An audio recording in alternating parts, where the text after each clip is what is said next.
आला हजरत की रूह भी अपनी कब्र में तड़प रही होगी ऐसे अपने झूठे मानने वालों को देखकर कि ये क्या हो रहा है। मैं कहता हूं कि फिर बजरंग दल के गुंडों के खिलाफ जो हमारी जबानें खुलती हैं और हम कहते हैं कि अत्याचार कर रहे हैं,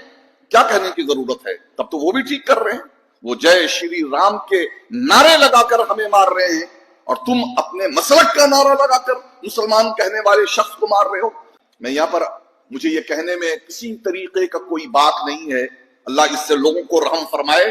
कि आज हम बजरंग दल के गुंडों की बातें करते हैं कि आरएसएस वाले बजरंग दल के गुंडे तैयार कर रहे हैं, विश्व हिंदू परिषद के गुंडे तैयार हो रहे हैं जो मुसलमानों पर जुल्म कर रहे हैं। लेकिन याद रखो, ये उलमा का एक तबका भी है, मौलवियों का और पीरों का भी, दहशतगर्दों का ये एक तबका भी है जो ऐसे नौजवान पैदा कर रहा है, ऐसे नौजवान पैदा कर रहा है कि जो बजरंग दल को फेल करते हुए नजर आ रहे हैं। आपने कुछ दिनों पहले देखा होगा, नासिक का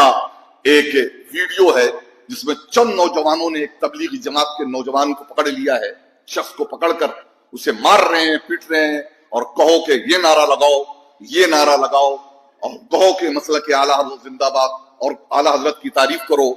और फलां को गाली दो, देवबंदी को गाली दो, वहाबी को गाली दो। और याद रखो कि कोई आम बंदा हर एक भी दीन से खारिज नहीं होता है। कोई किसी की जमात में चला जाए, कोई किसी की मस्जिद में चला जाए, दुनिया का कोई मुफ्ती ये फतवा नहीं देता है। और कोई मुफ्ती अगर ये फतवा दे तो उसकी जबान खींच लेने की जरूरत है, क्योंकि ये हमारे बुजुर्गों का मसलक और तरीक है ही नहीं है और हकीकतन ये है कि आला हजरत का मसलक भी नहीं है।